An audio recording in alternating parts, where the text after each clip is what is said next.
Magandang araw po sa inyo. Tawagin niyo na lamang po akong Marco. Hindi ko alam kung may makikinig sa kwentong ibabahagi ko, pero gusto ko itong ibahagi.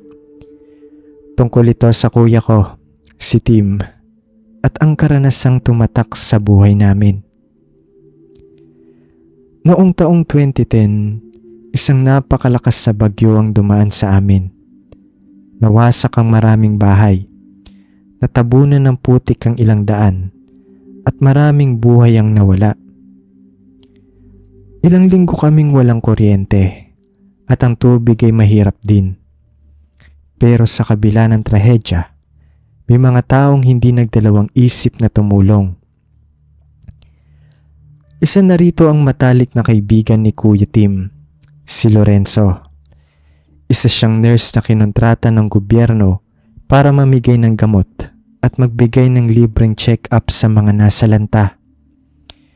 Matyaga niyang iniikot ang buong baryo. Inaalam kung sino ang may sakit, sino ang kailangang operahan, sino ang hindi na kayang tumayo mula sa kanilang hinihigaan. Pero isang araw, lumapit siya kay kuya, halatang balisa. "Tim, kailangan kong umakyat sa bundok bukas," anya. "Kung dito sa baba, wasak na tayo. Paano pa kaya ang mga nakatira sa itaas ng bundok? May mga landslide na, wala pa silang kakayahan para humingi ng tulong." Napansin ni kuya na inis si Lorenzo noon. "Ako lang naatasan dito. Ako lang mag-isa. Wala man lang ibang gustong sumama sa akin." Naisip ni kuya na hindi niya kayang hayaan si Lorenzo na pumunta mag-isa. Kaya pumayag siyang sumama. Hindi na siya nagdalawang isip. 3 araw pa bago sila aalis. Sa panahong yon, inihanda nila ang kanilang dadalhing mga gamot, pagkain at ilang gamit para sa paglalakbay. May isang taong magsisilbing gabay at tutuluyan nila sa bundok.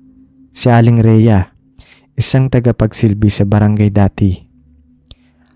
Habang nag-uusap sila ni Lorenzo, naalala bigla ni kuya ang mga usap-usapan ng mga tao dati. Sinasabi nilang pugad daw ng mga aswang ang bundok na pupuntahan nila. Naalala ni kuya ang takot nila noong bata pa sila. May isang kwento tungkol sa 2 batang nawala sa bundok na yon. Sabi ng matatanda, 2 magkapatid ang minsang pumasok sa kagubatan para manghuli ng ibon. Ngunit nang dumilim, hindi na sila nakabalik. May ilang nagsabi na narinig nilang may umiiyak sa loob ng kagubatan. Ngunit nang hanapin nila, wala silang nakita. Mula noon, wala nang naglakas loob ng hanapin pa ang mga bata. Lumingon si kuya kay Lorenzo. Ngunit imbis na matakot, napangiti ito at tumawa. "Hanggang ngayon ba, naniniwala ka pa rin sa mga aswang, Tim? Biro nito. Wala naman talagang ganyan." Dumating ang araw ng kanilang pag-alis. 3:00 ng madaling araw, sinundo ni Lorenzo si kuya. Sumakay sila sa isang truck na may dalang relief goods na ipamamahagi din sa mga taong naninirahan sa bundok. May 5 silang kasamang volunteers, kaya 7 silang lahat sa biyahe. Habang nasa likod ng truck, nagkukwentuhan sila upang palipasin ang oras. Napunta ang usapan sa tungkol sa bundok at ang mga sabi-sabi tungkol dito. Doon muling biniro ni Lorenzo si kuya. "Alam niyo ba, naniniwala pa rin itong si Tim sa mga aswang?" Natatawang sabi ni Lorenzo sa mga kasama. Baka mamaya tumakbo yan kapag may narinig lang nakaluskos." Nagtawanan ng 5 nilang kasama. Pero isang matandang kasama nila, si Mang Celso, ay hindi natawa. Sa halip seryoso nitong sinabi, "Huwag kayong magpakampante mga bata. May mga bagay sa mundong to na hindi natin kayang ipaliwanag." Napatingin silang lahat kay Mang Celso. Tahimik ito at nakatingin sa malayo. Tila may inaalalang masamang alaala. Matapos ang mahabang biyahe, nakarating na rin sila sa destinasyon. 7 ng umaga nang bumaba sila mula sa truck. Agad nilang itinayo ang kanilang tent at inihanda ang mga relief goods na kanilang ipamamahagi. Hindi nagtagal may mga taong dumating, kaya minabuti nilang ayusin ang pila upang walang gulo at lahat may mabigyan. Halos alas 4 na ng hapon nang matapos nila ang unang batch ng pamimigay ng relief goods. Ngunit marami pa rin ang hindi nabibigyan. Napansin ito ng isang kasama nila, si Albert, kaya sinigurado niyang may paparating pang dagdag na supply. "Wag ho kayong mag-alala," sabi niya sa mga tao doon. "May paparating pa pong panibagong batch." Habang naghihintay ang mga tao sa pagdating ng susunod na relief truck, naisipan ng 7 nilang grupo na magpahinga at kumain muna. Mula nang dumating sila sa bundok, hindi pa sila nakakakain ng maayos. Nagtungo si Kuya at ang kanyang mga kasama sa bahay ni Aling Rhea. Doon sila nakatakdang magpahinga at kumain bago bumalik sa trabaho. Pagdating nila, agad silang sinilubong ni Aling Rhea at pinakain sa ilalim ng isang malaking puno ng mangga. Habang kumakain, napunta ang usapan nila sa kalagayan ng mga tao sa bundok. Halos walang ospital, walang maayos na daan at napakahirap ng buhay roon. Pinag-usapan din nila ang tindi ng pinsalang iniwan ng bagyo, mga natumbang puno, nasirang mga bahay at ang mga lupang gumuhod dahil sa landslide. Habang abala sila sa pagkain, biglang nagsalita si Mang Celso, ang pinakamatanda sa kanilang grupo. Mataimtim niyang tiningnan sina Kuya Tim at Lorenzo. "Bukas, kayong dalawa na lang ang may iwan dito para sa medical mission. Maging maingat kayo. Huwag kayong lalayo masyado, lalo na sa mga hindi nyo kabisadong lugar." Tahimik lang na nakinig si Kuya Tim, pero ang huling bilin ni Mang Celso ang talagang tumatak sa kanya. At higit sa lahat, dagdag ng matanda, "Ano man ang mangyari, huwag kayong tatanggap ng pagkain mula sa mga taga rito." Napatingin sina Kuya Tim at Lorenzo sa isa't isa. Nagtataka sa babala ng matanda. Dumating ang pangalawang batch ng relief goods ng gumagabi na. Dahil marami pang hindi nabibigyan, agad nilang ipinamahagi ang mga ito. Hindi nila namalayan ng oras. Natapos sila ng hating gabi. Pagod na pagod ang lahat. Ngunit masaya silang kahit paano'y nakatulong sila sa mga taga roon. Matapos ang pamamahagi, lumapit ang leader ng kanilang grupo na siya ring nagmamaneho ng truck.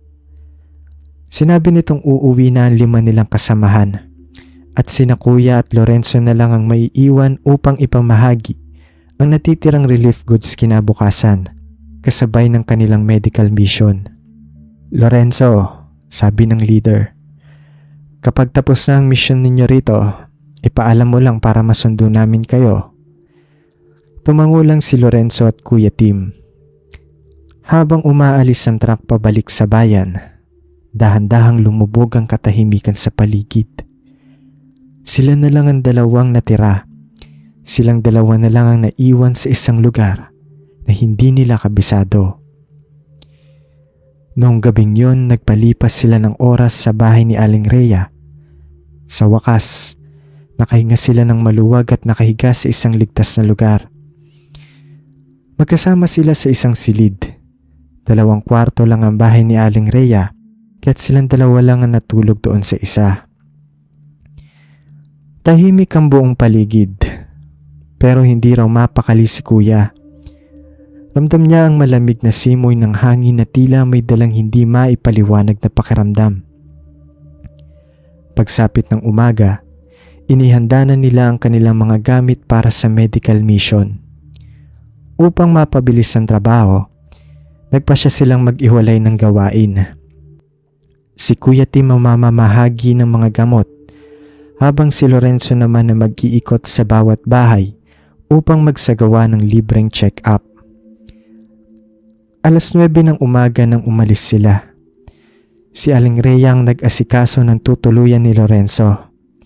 Isang maliit na kubo sa gitna ng baryo, kung saan maaaring pumunta ang mga tao para magpatingin. Samantala nagsimulang mag-ikot si Kuya. Dala ang mga gamot na kailangang ipamahagi. Isa-isa niyang pinuntahan ng mga bahay.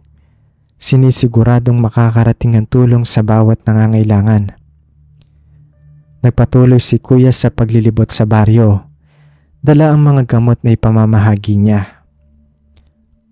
Habang naglalakad, napansin niyang may isang bahay kung saan masaya ang mga tao. Maraming bata ang naglalaro sa labas, nagtatawanan at tila walang iniindang problema.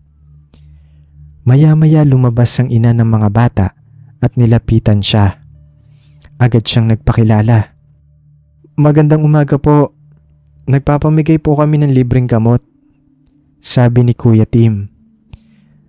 Natawa ang babae at agad na tinawag ang iba pang kapitbahay para ipaalam ang magandang balita. Ang dala niyang mga gamot ay para sa lahat, pero mas marami siyang dala para sa mga bata. Tulad ng para sa lagnat at sakit ng ulo at gamot para mapalakas ang resistensya ng mga bata. Habang abala siya sa pamimigay ng gamot, may isang batang dumaan sa kanyang likuran. Napalingon si Kuya Tim. Marumi ang bata, payat at gusgusin ng suot. Mukhang hindi ito malapit sa iba pang mga bata. Tahimik lang itong naglalakad, pero tinawag ito ni Kuya. "Halika dito," aya niya. Tumingin ang bata sa kanya. Pero bago pa ito makalapit, isang babae sa tabi ni Kuya ang nagsalita sa mahinang tinig. "Huwag mo na siyang tawagin. Hindi naman niya nagkakasakit. Kasi aswang yan." Narinig ito ng iba pang nakapaligid sa kanila. At ilan sa kanila ay tumawa. Ngunit si Kuya hindi natawa. Napansin niyang napatigil ang bata. Nakayuko at tila nasaktan sa narinig. Hindi niya napigilang magsalita. "Wag naman po kayong ganyan. Bata lang po siya," sagot niya. Tinutulan ang sinabi ng babae. Matapos nun, napansin niyang biglang naglaho ang bata. Paglingon niya, hinanap niya ito gamit ang kanyang mga mata, ngunit hindi niya ito nakita. Umalis na si Kuya sa bahay na yon at nagpasya siyang bumalik kay Aling Rhea upang kumain ng tanghalian. Sa kanyang paglalakad, nakasalubong niya ang isa sa mga binigyan niya ng gamot kanina na makita ang maruming bata. Tinanong ni Kuya ang babae kung kilala niya ang bata at kung saan ito nakatira. Itinuro ng babae ang bahay nito, ngunit sinabi niyang hindi nila alam ang pangalan ng bata. Ayon sa babae, ang pamilya ng bata ay walang apelido at sila'y pinansagan na aswang dahil hindi sila lumalabas ng bahay at hindi nakikihalubilo sa mga tao. Habang pauwi si Kuya, hindi niya maalis sa isip ang bata dahil naaawa siya sa kalagayan nito. Habang naglalakad siya sa gitna ng masikip at mapunong daan, bigla siyang nakarinig ng isang sipol. Parang tinatawag siya. Napahinto siya at lumingon-lingon, pero hindi niya makita kung saan nanggagaling ang tunog. Patuloy siya naghanap hanggang sa may marinig siyang boses ng isang bata. "Nandito ako, sa taas ng puno," sabi nito. Nagulat si Kuya nang makita ang bata. Ang batang kanina pa niya hinahanap. Nakaupo ito sa isang mataas na puno, tila kampanteng nakasabit sa sanga. "Bumaba ka dyan," sabi ni Kuya. Nag-aalalang baka mahulog ito. "Masyadong mataas ang puno." Pero hindi agad bumaba ang bata. Salit nagtanong ito, "Saan ka nakatira? At bakit nandito ka sa lugar namin?" Napatingin si Kuya sa kanya. Nagtataka kung bakit ganun ang tanong ng bata. Pero alam niyang ito na ang pagkakataon para makausap niya ito at malaman ang totoo tungkol sa kanya at sa kanyang pamilya. Narinig ni kuya ang tinig ni Aling Rhea bago pa siya makapagsalita. Tinatawag siya nito mula sa di kalayuan. Agad siyang napalingon at nang bumalik ang tingin niya sa bata, bigla na lang itong naglaho, parang bola na nawala sa hangin. Nagtatakang bumalik si kuya sa bahay ni Aling Rhea. Pagdating niya, sinalubong siya nito at agad na sinabi, Si Lorenzo hindi pa rin bumabalik. Dagdag pa ni Aling Rhea. Lumamig na ang pagkain niyo kaya hinanap ko na kayo. Sinubukan ni kuya na pakalmahin siya. Baka abala pa po sa medical mission. Marami nagpapatingin kaya siguro natagalan. Sagot niya. Pero nagulat si Aling Rhea sa sinabi niya. Hinahanap mo rin si Lorenzo? Ako rin pero hindi ko siya nakita kanina. Biglang kinabahan si kuya. May kung anong hindi magandang pakiramdam ang bumalot sa kanya. Matapos kumain, nagdesisyon siyang hanapin si Lorenzo.